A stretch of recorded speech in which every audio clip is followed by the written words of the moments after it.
Assalamualaikum warahmatullahi wabarakatuh. Selamat datang di channel Double Buku. Di channel ini saya akan membahas berbagai buku yang telah saya baca, baik yang fiksi ataupun yang non-fiksi. Kali ini saya akan membahas salah satu buku non-fiksi yang berjudul Inilah Jihadku, karya Muhammad Zulfikar Ahmad, penerbit Kuanta. Yang pertama, jangan berpikir negatif dulu, tetap berprasangka positif ya. Jangan anti dengan kata inilah jihadku, berarti ini nanti ceritanya tentang perang ini. Enggak ya. Tidak semua perang itu jihad dan tidak semua jihad bentuknya perang. Seperti di buku ini tidak membahas perang manapun ya, tapi hanya membahas seseorang difabel yang mencoba mewujudkan mimpi. Kita mulai dari awal.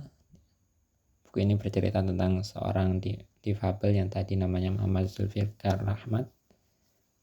Dari kecil beliau sering mendapatkan bulian dari SD sampai SMP ya, karena kondisi fisik beliau yang tidak seperti orang lain. Ada di covernya, kita bisa lihat bagaimana cara beliau megang pulpen. Di covernya ada gambar tangan kiri beliau megang pulpen seperti itu. Bahkan waktu di sekolahnya beliau dihina bukan hanya dari teman-temannya, tapi dari salah satu gurunya juga. Salah satu gurunya pas di salah satu ceritanya, ada sebuah cerita yang menarik, yaitu ketika semua anak diminta untuk menceritakan atau mengucapkan apa yang dia cita-citakan. Setiap anak yang saya pengen ini, saya akan jadi ini, saya akan jadi itu. Setiap anak yang bilang seperti itu dapat tepuk tangan. Kecuali ini, Fikar. Pas Fikar bilang dia pengen jadi guru, kelas itu diam, gak ngasih semangat. Bahkan gurunya itu bilang, kalau mau jadi guru latihan nulis dulu. Dan setelah itu diketawakan oleh satu kelas. Jadi bisa digambarkan banyak banget cerita beliau ya, bagaimana orang Indonesia lihat orang difabel ya, orang Indonesia yang ramah tamah ini juga ternyata nggak terlalu ramah sama orang difabel. Kemudian karena beliau mengikuti bapaknya ya, karena satu dua hal, bapaknya kerja ke Qatar, beliau harus ikut bersama ibunya juga. Jadi dia yang sebelumnya SD SMP di Indonesia, SMA-nya pindah di Qatar. Tentu banyak banget kesulitan yang kembali datang gitu ya. Banyak kesulitan yang baru, bagaimana dari bahasanya udah bahasa Arab, udah beda lagi gitu.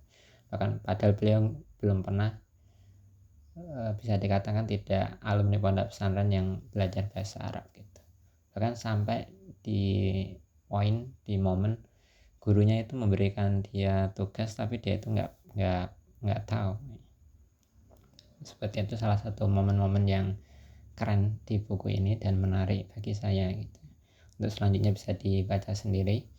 Mungkin poin besar yang bisa diambil dari buku ini adalah tentang bagaimana kita itu harus terus menjaga mimpi kita